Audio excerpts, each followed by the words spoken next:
I'm Brownfield anchor reporter Megan Grebner. With us today is former Secretary of Agriculture Dan Glickman. Today we're going to talk about a new book that you have coming out, but we're also going to get into some of those ag issues and utilize your expertise while we have you with us today. So thank you so much for joining us and talking to us and our Brownfield listeners and viewers. Well, Megan, great to be with you today.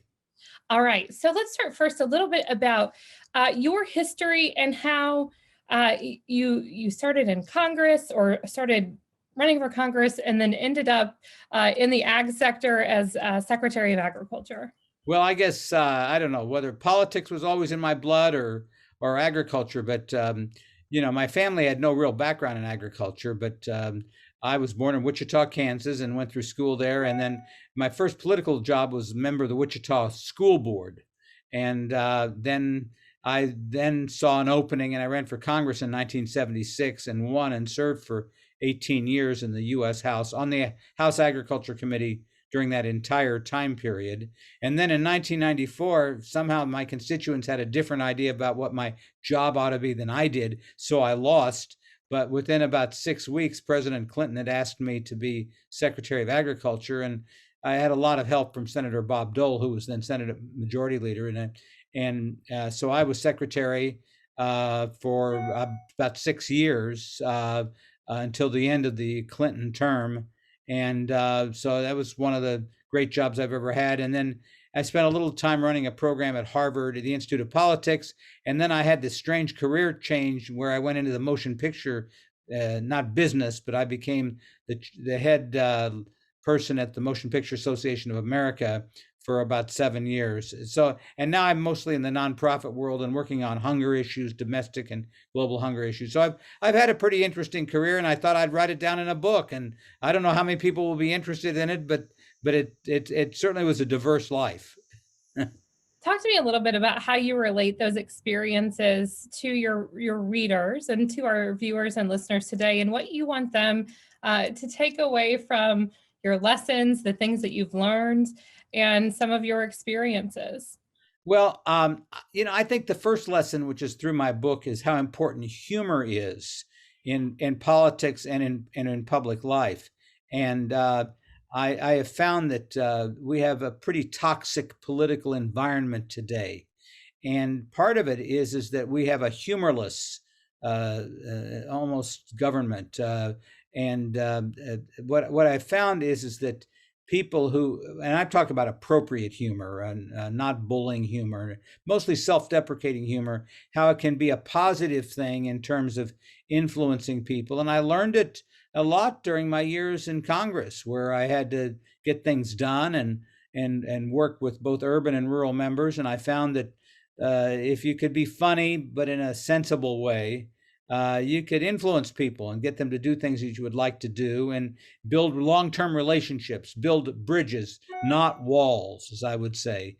And so that's kind of the big theme of the book. And then the second big theme of the book is, overall theme is the importance of listening, that God gave us 2 ears and 1 mouth for a simple reason.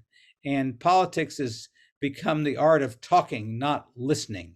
And so with using those, then I talk about the experiences in my life and the anecdotes, and how whenever I got into jams, let's say, I'd use humor and other things to try to get myself back on good order, so to speak, and how I built relationships and how important it is to build relationships. So my relationships, for example, with Senator Pat Roberts and Senator Bob Dole had a lot to do with my success all through my congressional career, and how burning bridges and how partisan dysfunction is so inappropriate as we try to do positive things in this country for agriculture and other things as well. The book is appropriately titled Laughing at Myself, My Education in Congress, on the Farm, and at the Movies. When you look at those relationships, you mentioned Senator Bob Dole, Senator Pat Roberts, how important was that to getting things done and making sure you were looking out for the people who you were either representing or the ag sector in your time as Secretary of Agriculture? those relationships were critical, and there were a lot more. But in my own state, Dole and Roberts were extremely important in agriculture. After all, Dole was majority leader of the Senate. He was on the Agriculture Committee all those years. Roberts was chairman of both the Senate and the House Agriculture Committee. Both were instrumental in my becoming Secretary of Agriculture. I think maybe they wanted to get me out of Kansas forever, and so they decided that being secretary was perhaps the way to do it. But but these were bipartisan relationships because those two guys are Republicans and I was a Democrat.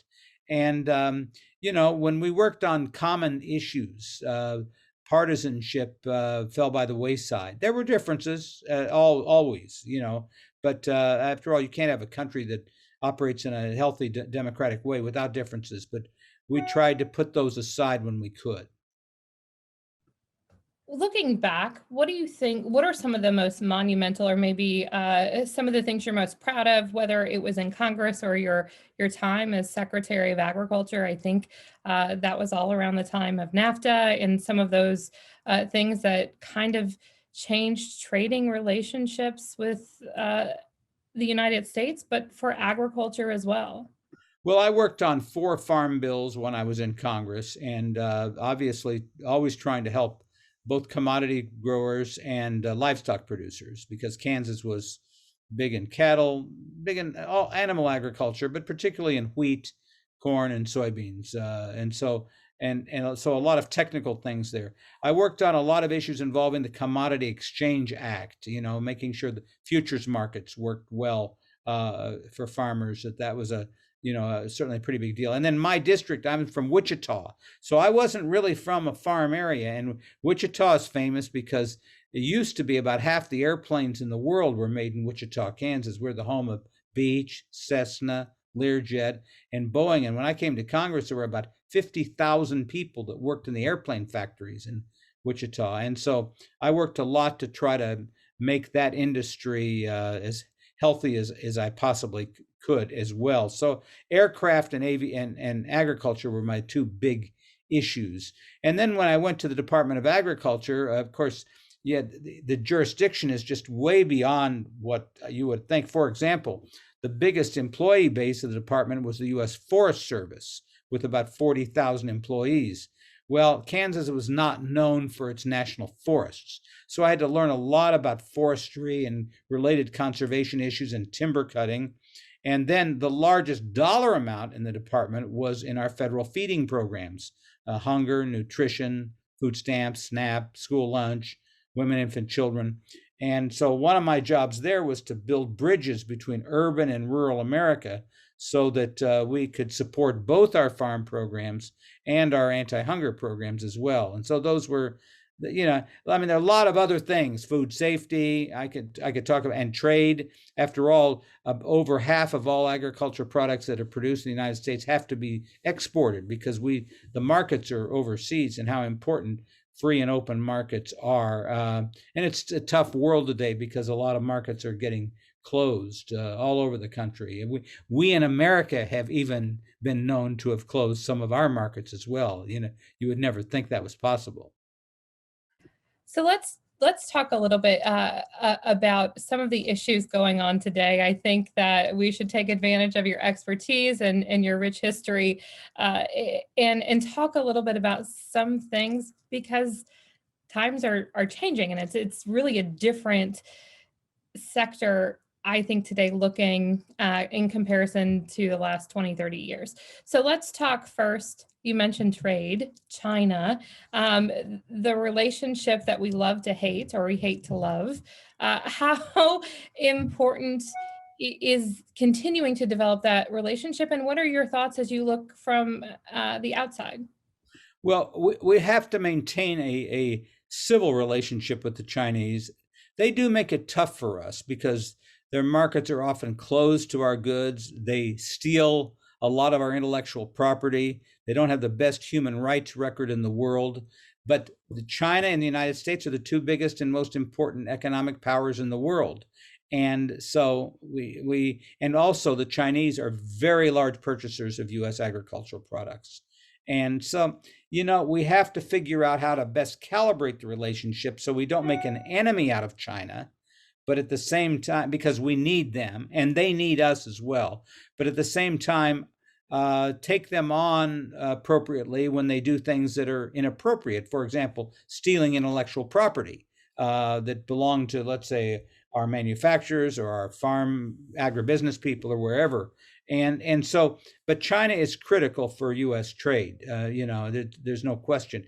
And then we're finding around the world that it's not as easy to keep markets open as it used to be. And so that's real important for U.S. farmers and agribusiness people in terms of being able to sell globally.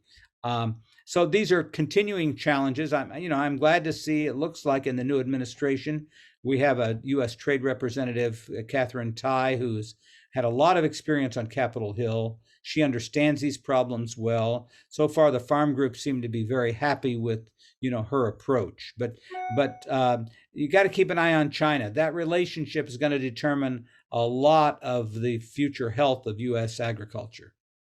How important is it for us to diversify? I think not just our trading partners. I mean, we look at what's been going on with the JBS this week, and we have this concentration of packers. So we have this really big concentrated effort, right? So do we need to also diversify in our trading partners as well? Because when we look at we're only looking at China and we're relying on China, how concerning that, and what happens when that goes away, or if that goes away, or that's yeah. Well, I think we should do our best to make sure it doesn't go away. But we also need, for example, our diets are changing. And so what the American consumers are wanting and what Walmart is buying, for example, and selling is a lot more fresh fruits and vegetables in our diet than we used to eat, which means is that we have to keep trade open to places that can produce those products year round, which we often cannot do in our country. And that's why our relationships with Mexico and Latin America, immigration issues are really important to have 12-month-a-year access to products. More and more, our diets are changing, and a lot of it has to do with the medical community, and we're even things like the dietary guidelines are much more diverse. So we need to be buying and trading with more people than we used to. And the other thing is that American agriculture for years was too much devoted to producing one or two crops only, and it needs to diversify more. And one thing that's positive is our crop insurance program is becoming more modernized, so you can grow more crops, different kinds of crops, particularly if you're fortunate to be in an area where it has reasonable weather, that you get enough rainfall. But a lot of issues. Indoor agriculture is becoming a much bigger industry in the world. New technologies are allowing farmers to be better stewards of the soil, deal with climate change, precision agriculture, genetic engineering. All these things make agriculture very exciting. But one of the things I argue very strongly is for a strong research budget. We need to have adequate funding going into the future of the crops that we're growing and the animals that we're raising. It's been interesting. You mentioned the indoor farming here in Eastern Kentucky. App Harvest has launched with their vertical farming for indoor tomato growing, and their ability to get fresh produce to so much of the country in a very quick amount of time. And it's interesting to see how those have popped up, or how that has developed. Do you anticipate more of that in some other areas around the country as well? Yes, you can actually, vertical agriculture, indoor farming it's new, and it's not as easy as, I mean, a lot of it's hydroponic, a lot of it requires a dependable source of water, but you can grow almost any vegetable indoors anywhere in the country, and some fruits too, although they're a little more difficult in terms of the weather. So it 20 or 30 years from now, we may find that in places that we only grew wheat, or you can actually build a building or a warehouse. I mean, we've done it a little bit with greenhouse agriculture, obviously, but this is a much more industrial form of agriculture than we've seen before. So there's just all these opportunities in agriculture with a much more diverse base. And the more we can grow internally, the less we have to rely on unpredictable supplies coming in from overseas. I want to talk a little bit about the cattle markets, and the price imbalance in the cattle industry has been an issue for several years. It's seeing some attention recently. We saw the JBS cyber attack this week that uh, put a hiccup in markets for a couple of days as well. When we look at issues like this, how do we ensure our food supply and our supply chain continues? But not only that, the farmers and ranchers who are producing the products are able to uh, fairly get paid for the product that they produce and are bringing to market. Yeah, this is a very important and complicated problem. And it was not only the JBS incident, but you had this Colonial Pipeline incident, which restricted oil and gas supplies along the East Coast. We have the grid, the electric grid, which I think is just really vulnerable to cyber attacks. And just think what would happen if the electricity went out all over the country. I mean, we'd be back in the 16th century again, and agriculture would be affected just like everybody else. And so these are all really critical issues that both the private sector and our government, need to deal with. But going to this other issue is that we have in the last 50 years scaled up agriculture, particularly in livestock agriculture. So we have really very few processors that are purchasing most of our product. And I don't think there's any nefarious reason for this. I just think that economics have driven scaling up agriculture. But it does impact farmers and producers a lot because they have fewer places to access their markets. So one of the things I think we need to do, two basic things. Number one is look at our antitrust laws to make sure that they're adequate and they're enforceable. But the second thing is to encourage diversification in agriculture so you can see smaller scale success among producers. And that's why I talk about things like either vertical agriculture, farmers markets, direct marketing of products, and buying locally. Those are all issues which I think that will help producers deal with the changes in agriculture. I'm not one of these people to think there's an enemy out there. There's some nefarious, insidious force that's causing all this stuff. We've seen the scaling up of almost every industry in America. I mean, we have very few big banks. We have very few airplane manufacturers anymore, and it's certainly true in agriculture. That's true in other places. I do think we need to take a look at our antitrust laws to make sure they're adequate to deal with these issues. Would you like to see more? I mean, I know we've been pushing, and they've been trying to push and help expand processing, but even to bring more small processors, mid-sized processors on in smaller areas to help with job growth and development as well? Or is that part of the solution? It is part of the solution, but it's going to require things like rural broadband and broadband generally being available all over the country. There is no way that you can have a business of any size without access and connectivity to the rest of the world, which that means we learned that in the 30s with rural electrification. And so I'm seeing some good signs about connecting all of America to the internet and to the grid, so to speak. And that will certainly help smaller businesses cope because they'll be able to sell globally. And but when you don't have that connectivity, it's very hard to be part of an economic growth pattern. Do you anticipate the rural broadband initiative and the push more similar to electric cooperatives years ago, and getting that into the areas that need it most? I grew up, my parents live in a black hole of connectivity, very little cell phone reception and zero broadband.